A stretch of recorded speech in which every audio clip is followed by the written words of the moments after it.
എൻ്റെ കഷ്ടതയിൽ ഞാൻ യഹോവയോട് നിലവിളിച്ചു, അവൻ എനിക്ക് ഉത്തരമരുളുകയും ചെയ്തു. യഹോവയെ, വ്യാജമുള്ള അധരങ്ങളെയും വഞ്ചനയുള്ള നാവിനെയും തടുത്ത് എൻ്റെ പ്രാണനെ രക്ഷിക്കണമേ. വഞ്ചനയുള്ള നാവേ, നിനക്ക് എന്തു വരും? നിനക്കിനി എന്ത് കിട്ടും? വീരൻ്റെ മൂർച്ചയുള്ള അസ്ത്രങ്ങളും ഭൂവത്തിൻ കനലും തന്നെ. ഞാൻ മേശക്കിൽ പ്രവാസം ചെയ്യുന്നത് കൊണ്ടും കേദാർ കൂടാരങ്ങളിൽ പാർക്കുന്നത് കൊണ്ടും എനിക്ക് അയ്യോ കഷ്ടം. സമാധാന ദോഷിയോടുകൂടെ പാർക്കുന്നത് എനിക്ക് മതിയായി. ഞാൻ സമാധാന പ്രിയനാകുന്നു. ഞാൻ സംസാരിക്കുമ്പോഴോ അവർ കലശൽ തുടങ്ങുന്നു. നമ്മുടെ വിശുദ്ധ കരങ്ങൾ ഉയർത്തും കർത്താവിന് സ്തോത്രം ചെയ്യാം. ഹല്ലേലൂയ, ഹല്ലേലൂയ, ആമേൻ. എല്ലാവരും പ്രാർത്ഥനയോടെ അവരവരുടെ സ്ഥാനങ്ങളിലിരിക്കാം. സാധാരണ സങ്കീർത്തനങ്ങൾ വായിക്കുമ്പോൾ എല്ലാവരും ഏറ്റവും മനോഹരമായ സങ്കീർത്തനങ്ങൾ വായിക്കാനിടയായിത്തീരും. എന്നാൽ ഇത് വളരെ വിഷമത്തിൻ്റെ, പ്രയാസത്തിൻ്റെ ഒരു സങ്കീർത്തനമായി നമുക്കിതിനെ കാണുവാൻ സാധിക്കുന്നുണ്ട്. ഈ സങ്കീർത്തനം, ഇതിൻ്റെ തുടക്കത്തിൽ നമ്മളിങ്ങനെ കാണുന്നു, ആരോഹണ ഗീതം. ആരോഹണ ഗീതം നമുക്കറിയാം, മ്യൂസിക് പഠിക്കുന്ന പിള്ളേർക്കൊക്കെ അറിയാം. ആരോഹണം, അവരോഹണം എന്നൊക്കെ പറഞ്ഞു കഴിഞ്ഞാൽ കയറ്റവും ഇറക്കവും എന്നുള്ളൊരു അർത്ഥമാണ്. എന്നാൽ ഈ ആരോഹണ ഗീതമെന്ന് പറയുന്നത് ഒരു ഉയർച്ചയിലേക്ക് പോകുന്ന സമയത്ത് ഈ ജനം പാടി ദൈവത്തെ മഹത്വപ്പെടുത്തുന്ന ഒരു കീർത്തനമാണ്. ഇത് 120 മുതൽ 134 വരെയുള്ള സങ്കീർത്തനങ്ങൾ ആരോഹണ ഗീതമായി അത് കണ്ടിന്യൂഷനായിട്ട് നമുക്ക് കാണാൻ പറ്റുന്നുണ്ട്. മൊത്തം 15 ആരോഹണ ഗീതങ്ങളുണ്ട്. ഇതിൻ്റെ നടുവിൽ ദൈവം തൻ്റെ ജനത്തോട് കൽപ്പിച്ച ചില ആചാരങ്ങളുണ്ടായിരുന്നു. ദൈവത്തെ ആരാധിക്കുവാൻ അവരെവിടെയാണെങ്കിലും വർഷത്തിൽ 3 പ്രാവശ്യം യെരുശലേമിലേക്ക് കടന്നു വരേണ്ടതായിട്ടുള്ള ആവശ്യമുണ്ടായിരുന്നു. 1 പെസഹായുടെ ദിവസം, 2 കൂടാരപ്പെരുന്നാൾ, ബാക്കി എന്താണെന്ന് പറയാമോ? പെന്തക്കോസ്ത് പെരുന്നാൾ. ഈ 3 പെരുന്നാളുകളുടെ നടുവിൽ ദൈവത്തിൻ്റെ ജനം ചിതറിപ്പോയ സ്ഥലത്തു നിന്നും അല്ലെങ്കിൽ വിവിധ സ്ഥലങ്ങളിൽ നിന്നും അവർ ദൈവത്തെ ആരാധിക്കുവാൻ യെരുശലേമിലേക്ക് കടന്നു വരുമായിരുന്നു. നമുക്കറിയാം, ഗലീലയിൽ നിന്ന് യാത്ര തുടങ്ങിയാൽ യെരുശലേമിലെത്തണമെങ്കിൽ ഗലീലയിൽ നിന്നും യോർദാൻ്റെ ആ ഒരു സൈഡിൽ കൂടെ അവർ നടന്നു വരുമ്പോൾ, ഇന്നത്തെ പോലെ അന്ന് വാഹനങ്ങളൊന്നുമില്ല, അവർ കാൽനടയായി യാത്ര ചെയ്യുമ്പോൾ വലിയൊരു ഇറക്കമാണ്. ഇറക്കം വന്ന് നിൽക്കുന്നത് ചാവുകടലിൻ്റെ മുമ്പിലാണ്, ഡെഡ് സീ. അപ്പോൾ ഇവരിങ്ങനെ ഇറങ്ങി വന്ന് നേരെ ചാവുകടലിൻ്റെ മുമ്പിൽ വന്ന് അവിടെ നിന്ന് വലത്തോട്ട് തിരിയുമ്പോഴാണ് യെരുശലേം. ഈ യെരുശലേമിലേക്ക് കടന്നു പോകണമെങ്കിൽ വലിയൊരു കയറ്റമാണ്. ഈ കയറ്റത്തിലേക്ക് ഇവർ കടന്നു പോകുമ്പോൾ ഇവർ പാടിക്കൊണ്ടാണ് ദൈവത്തിൻ്റെ ആലയത്തിലേക്ക് പോകുന്നത്. ഇതിൻ്റെ എഴുത്തുകാരൻ ആരാണെന്ന് നമുക്ക് വ്യക്തമായിട്ട് നമുക്കിവിടെ പറഞ്ഞിട്ടില്ല. എങ്കിലും അതിൻ്റെ 1-ാമത്തെ വാക്യം ആരെങ്കിലും ഒരാൾ ശബ്ദമുയർത്തുന്ന വായിച്ചാട്ട്.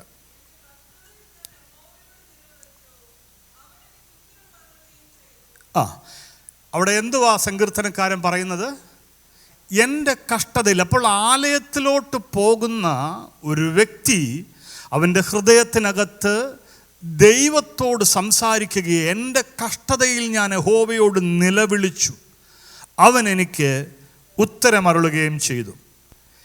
യഹോവ എന്നൊരു വാക്ക് നമുക്കവിടെ കാണാം, അല്ലേ? നമുക്കറിയാം, പഴയ നിയമത്തിലെല്ലാം യഹോവ എന്നൊരു വാക്ക് നമുക്ക് കാണാം.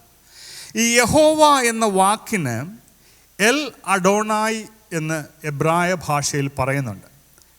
അഡോണായി ഹീബ്രുവിൽ യഥാർത്ഥത്തിൽ അത് പറയുന്നത് യൂദ് ഹേ വാ ഹേന, അതിൻ്റെ ആ എബ്രായ ഭാഷയിൽ പറയുമ്പോൾ. അപ്പോൾ യഹൂദന്മാർക്ക് യൂദ് ഹേ വാദ് ഹേ എന്നത് ഉച്ചരിക്കാൻ പറ്റാത്തത് കൊണ്ടാണ് ബൈബിളിൻ്റെ എബ്രായ ഭാഷയിൽ ഇത് അവർക്ക് ഉച്ചരിക്കാൻ പറ്റാതെ പോയി. 6800-ൽ പരം സ്ഥലങ്ങൾക്കകത്ത് ഇത് എഴുതിയിട്ടുണ്ട്. അപ്പോൾ ഈ വാക്കിന് പകരമായി അവർ എടുത്തൊരു വാക്കാണ് അഡോണായി. ഈ അഡോണായി എന്ന വാക്കിൻ്റെ എബ്രായ പദത്തിൻ്റെ അർത്ഥം കർത്താവെന്ന. നമ്മൾ മലയാളത്തിൽ പഠിച്ചിട്ടുണ്ട്, അല്ലേ? ക്രിയകൾ പഠിക്കുമ്പോൾ നമ്മൾ പഠിച്ചിട്ടുണ്ട് കർത്താവ് എന്നൊരു വാക്ക്. കർത്താവ് എന്ന് പറഞ്ഞ ഒരാളുടെ പേരല്ല, അല്ലേ? ആണോ?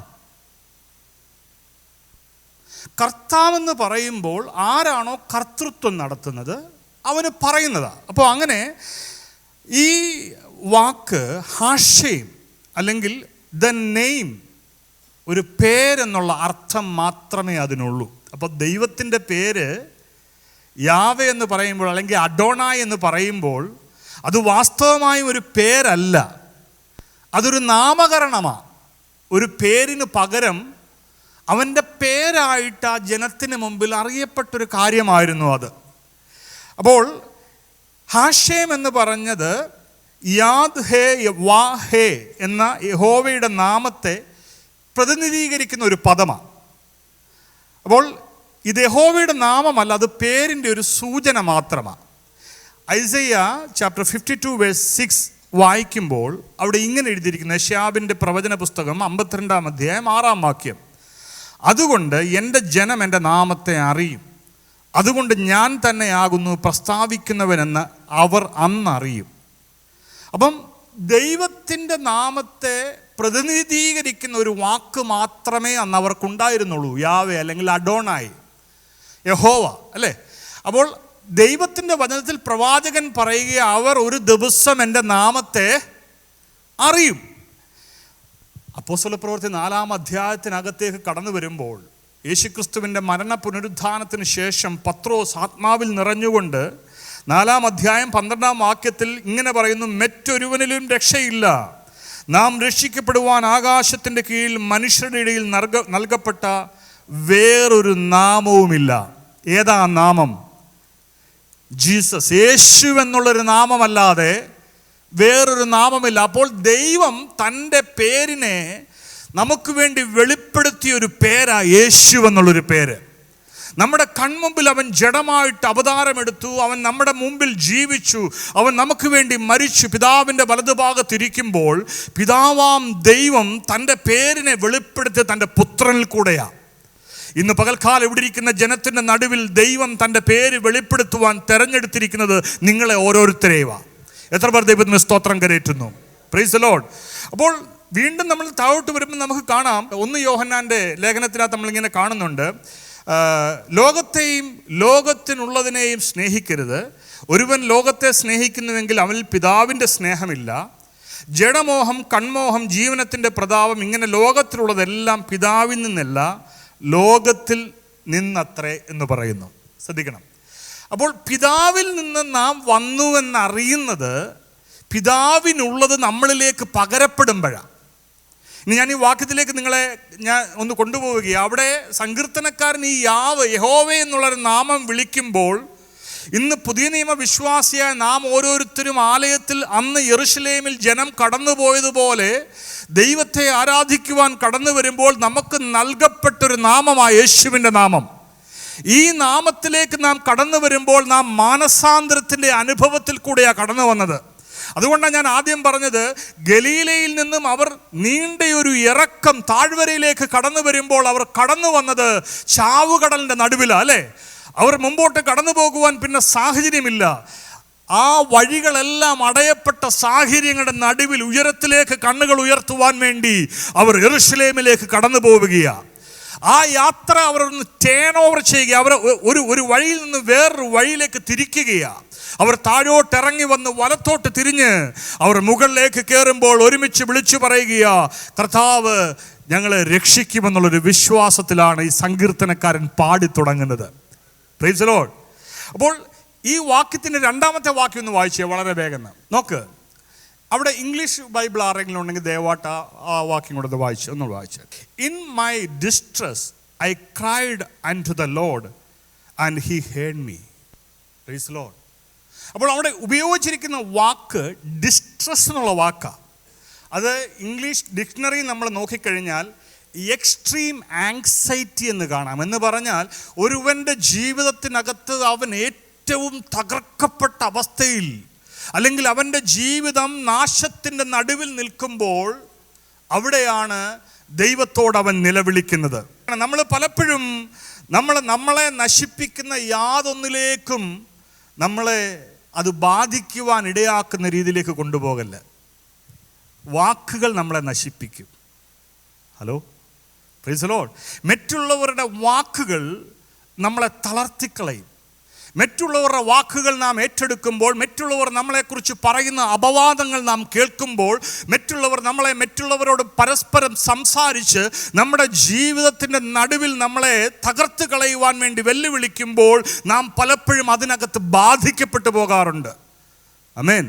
നാം പലപ്പോഴും ഈ സമയത്ത് എന്തുവാ ചെയ്യുന്നത്? ഇവിടെ നമുക്ക് 2 ഓപ്ഷൻ ഉണ്ട്. ഒന്നെങ്കിൽ നമുക്ക് നമ്മുടെ സഹോദരങ്ങളോട്, നമ്മുടെ ബന്ധുമിത്രാദികളോട്, നമ്മുടെ കൂട്ടുകാരോട് പോയി നമുക്ക് പറയാം, ഞങ്ങൾക്കിങ്ങനൊരു അബദ്ധമുണ്ട്, അല്ലെങ്കിൽ ഞങ്ങളുടെ ജീവിതത്തിനകത്ത് ഇങ്ങനൊരു പ്രശ്നം സംഭവിച്ചു. 2, നിങ്ങൾക്ക് ദൈവത്തിൻ്റെ മുഖത്തേക്ക് നോക്കാം. നിങ്ങളിതിൻ്റെ 2 ഓപ്ഷനകത്ത് ഏതെങ്കിലും ഒരു ഓപ്ഷൻ തിരഞ്ഞെടുക്കുമ്പോൾ, ദൈവമുഖത്തേക്ക് നോക്കുമ്പോൾ ശത്രുവിനെയും പകയനെയും മിണ്ടാതാക്കുന്ന ഒരു ദൈവം നമുക്കുണ്ട്. എത്ര പേർ ദൈവത്തിന് സ്തോത്രം കരേറ്റുന്നു? Praise the Lord. ശൂഷൻ രാജധാനിയുടെ നടുവിൽ ഒരു മനുഷ്യൻ രട്ടുടുത്ത് കിടക്കുമ്പോൾ അകത്ത് സംസാരം എന്താണെന്നറിയാമോ? ഇവനെ എങ്ങനെയെങ്കിലും തകർത്ത് കളയണം. അവൻ്റെ മേൽ വീഴ്ത്തപ്പെട്ട ദൈവത്തിൻ്റെ തെരഞ്ഞെടുപ്പ്, അവൻ്റെ മേൽ വീഴ്ത്തപ്പെട്ട ദൈവത്തിൻ്റെ അഭിഷേകത്തെ ചോദ്യം ചെയ്തുകൊണ്ട് പിശാച് അകത്ത് പദ്ധതികൾ ഒരുക്കുക, അവന് വേണ്ടി ഒരു കഴുകുമരം ഒരുക്കുകയാണ്. എന്നാൽ ഇതിൻ്റെ നടുവിൽ രട്ടുടുത്ത് വെണ്ണീറിൽ കടന്നവൻ ദൈവത്തോട് നിലവിളിച്ചപ്പോൾ അവൻ്റെ കഴുകുമരം മാറി, അവൻ്റെ പദവി മാറി, അവൻ രാജസിംഹാസനത്തിൽ കടന്നു വരികയാണ്. എത്ര പേർ ദൈവത്തിന് സ്തോത്രം കരേറ്റുന്നു? ഇന്ന് പകൽക്കാലം നിനക്ക് വിരോധമായി എഴുതിയ കൈയെഴുത്തിനെ ആ കാൽവരി ക്രൂശിൽ നിനക്ക് മുമ്പിൽ വെച്ച് കീഴടക്കിയ നമ്മുടെ സർവശക്തനായ ഒരു ദൈവം ഇന്ന് പകൽക്കാലമുണ്ട്. അതുകൊണ്ട് സഭയോട് ഇന്ന് പകൽക്കാലം ഞാൻ വിളിച്ചു പറയട്ടെ, നിങ്ങളുടെ ജീവിതത്തിനകത്ത് ശത്രു ഒരുക്കുന്ന പദ്ധതികൾക്കപ്പുറത്ത് നിനക്ക് വേണ്ടി കരുതുന്ന ഒരു ദൈവമുണ്ട്. Price the Lord. ഇന്ന് പകൽക്കാലം നമ്മൾ ജോസഫിനെ കുറിച്ച് കേട്ടു. ജോസഫിന്റെ ജീവിതത്തിനകത്ത് അവനെ തള്ളിക്കളഞ്ഞു, അവനെക്കുറിച്ച് അപവാദങ്ങൾ പറഞ്ഞു, അവനെക്കുറിച്ച് മറ്റുള്ളവരുടെ മുമ്പിൽ ഇല്ലാത്തത് പറഞ്ഞു, അവനെ കാരാഗ്രഹത്തിനകത്ത് അടച്ചു. എന്നാൽ ഇതിന്റെ നടുവിലെല്ലാം ദൈവം അവന്റെ കൂടെ ഉണ്ടായിരുന്നു, യഹോവ അവന്റെ കൂടെ ഉണ്ടായിരുന്നു. അതുകൊണ്ട് അവന്റെ ജീവിതത്തിനകത്ത് ദൈവത്തിന്റെ പ്രവൃത്തികൾ കാണുവാൻ ദൈവം ഇടയാക്കി. ദാവീദ് ഗോലിയാത്തിന്റെ അടുക്കിലേക്ക് കടന്നു വരുമ്പോൾ ഗോലിയാത്ത് പറയുന്നൊരു കാര്യമുണ്ട്, നീ എന്തിനാ വടിയും കോലും കല്ലുമൊക്കെ ആയിട്ടൊരു നായയുടെ അടുക്കിലേക്ക് കടന്നു വരുന്നത് പോലെ എൻ്റെ അടുക്കിലേക്ക് കടന്നു വരുന്നത്? ദാവീദിന് എക്സ്പീരിയൻസ് ഇല്ല യുദ്ധം ചെയ്ത്. ഈ വാക്കുകൾ അവരെ തളർത്തിക്കളയാം, പക്ഷേ ആ വാക്കുകൾക്കപ്പുറത്ത് അവൻ ആരാധിക്കുന്ന ഒരു ദൈവത്തെ അവൻ അറിയാമായിരുന്നു. ഇന്നലെ വരെ അവനെ നടത്തിയ ദൈവത്തിന്റെ സാന്നിധ്യം ഇന്ന് നടത്തുവാൻ ശക്തമാണെന്ന് അവൻ അറിയാവുന്നത് കൊണ്ട് അവൻ വാക്കുകളുടെ മുമ്പിൽ പതറിപ്പോയില്ല. അതിനപ്പുറത്ത് വിശ്വസ്തനായ ഒരു ദൈവത്തിന്റെ മുമ്പിൽ അവനെ തന്നെ താഴ്ത്തുവാനിടയായി തീർന്നു. ഹല്ലേലൂയ. യാക്കോബിന്റെ പുസ്തകത്തിൽ ഇങ്ങനെ പറയുന്നു, ഹല്ലേലൂയ, നാവ് ഏറ്റവും ചെറിയ അവയവമെങ്കിലും അത് വലിയ കാട് കത്തിക്കുന്നു. ഇന്ന് പകൽക്കാലം നമ്മെ വിളിച്ചിരിക്കുന്ന ഒരു വിശുദ്ധ വിളിക്കായിട്ടാ. ഹല്ലേലൂയ. ഇന്ന് പകൽക്കാലം നിങ്ങൾ മറന്നു പോകരുത് നിങ്ങളുടെ മേലുള്ള അഭിഷേകം എന്താണെന്ന്. ഞാനും നിങ്ങളും ഹല്ലേലൂയ അവൻ്റെ അഭിഷേകത്തിൽ നിലനിൽക്കുമ്പോൾ നാവ് ചെറിയ അവയവമെങ്കിലും അത് വലിയ തീ കത്തിക്കുന്നു എന്ന് പറയുമ്പോൾ ഇവിടെ സങ്കീർത്തനക്കാരൻ പറയുകയാ, ഞാൻ കേദാർ കൂടാരങ്ങൾക്കടുത്ത് പാർത്തു. Price the Lord. എന്തുവാ ആ 2 കാര്യങ്ങളോടെ പറയുന്നുണ്ട്. ആ വാക്യം ഒന്ന് വായിച്ചേ. 1 മിനിറ്റ്, ഞാൻ നിർത്തുകയാണ്. അപ്പൊ 2 പേരുടെ പേരവിടെ പറയുന്നു. 1 മേശക്ക്, 2 കേദാർ. മേശക്കാരാ? നോഹയുടെ തലമുറയിൽപ്പെട്ട യാഫേത്തിന്റെ മകനാണ് ഹല്ലേലൂയ മേശക്ക്. 2 ഇസ്മായേലിന്റെ മകനാണ് കേദാർ. ഇവർ 2ഉം ദൈവത്തിന്റെ സന്നിധി വിട്ട് ജാതികളിലേക്ക് മാറിപ്പോയി. നോക്ക്, ദൈവത്തിന്റെ അഭിഷേകം നിറയപ്പെട്ടൊരു ദൈവപൈതൽ ഇവരുടെ നടുവിൽ പാർക്കുമ്പോൾ ചുറ്റും കിടക്കുന്ന ശത്രുക്കൾ അവരെ പീഡിപ്പിക്കുവാൻ വേണ്ടി അവരുടെ വാക്കുകൾ കൊണ്ട് അവനോട് യുദ്ധം ചെയ്യുമ്പോൾ അവൻ പറയുന്നൊരു കാര്യമാ, ഞാൻ യഹോവയെങ്കിൽ ആശ്രയിക്കുകയാ. ഞാൻ മേശക്കിൽ പ്രവാസം ചെയ്തത് കൊണ്ടും കേദാർകൂടങ്ങളിൽ പാർക്കുന്നത് കൊണ്ടും എനിക്ക് അയ്യോ കഷ്ടം. ഒരു വിശ്വാസി പാർക്കേണ്ട സ്ഥലമുണ്ട്, ഒരു വിശ്വാസി ഇടപെടേണ്ട വ്യക്തികളുണ്ട്, ഒരു വിശ്വാസി കടന്നു പോകേണ്ട അവസ്ഥകൾ ദൈവത്തിൻ്റെ അഭിഷിക്തന്മാരുടെ കൂടെയും ദൈവത്തിൻ്റെ ജനത്തിൻ്റെയും കൂടെയാ. ദൈവസഭ കൂടി വരുമ്പോൾ, ദൈവജനം കൂടി വരുമ്പോൾ, പരസ്പരം പ്രബോധിപ്പിക്കുമ്പോൾ ഒരുവന് ആത്മീക വർധന വരുത്തുന്നതായിത്തീരണം.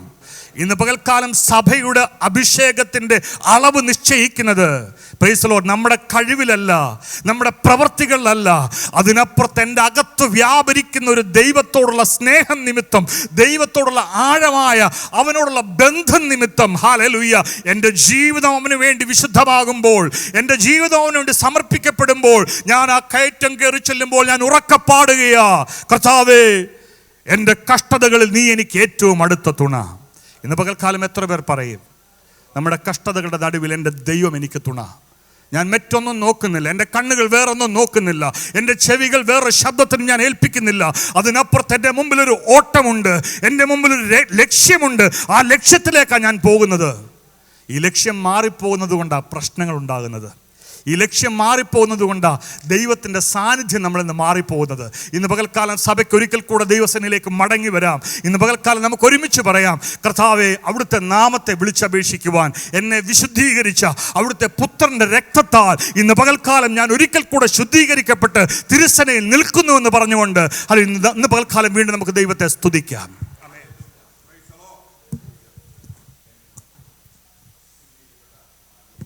ദൂതനായ ദൈവത്തെ സ്തുതിക്കുന്നു. ദൈവവചനത്തിൻ്റെ ഒരു പ്രത്യേകത, സാംസിൽ എപ്പോഴും നാം വായിച്ചാലും, ഞാൻ കഷ്ടതയിൽ യഹോവയോട് നിലവിളിച്ചു, യഹോവ കേൾക്കുമെന്നല്ല പറഞ്ഞിട്ടുള്ളത്. ഈ നിങ്ങളുടെ സങ്കീർത്തനം മൊത്തം വായിച്ചാൽ കേട്ടു എന്നുള്ള ഉറപ്പിൻ്റെ വാക്യം, ഈസ് ഗോഡ് ഹേർഡ് ഇറ്റ്. കേൾക്കുമെന്നൊക്കെ നമ്മൾ ഓരോരുത്തർ നമുക്കൊക്കെ ഓരോ വാക്ക് തരും, പിന്നെ ആ വാക്ക് പറഞ്ഞവരെ പോലും കാണാൻ പറ്റാതെ വരും. എൻ്റെ ദൈവം അങ്ങനെയല്ല. A God who promise and keep his promise. Hallelujah, price the Lord.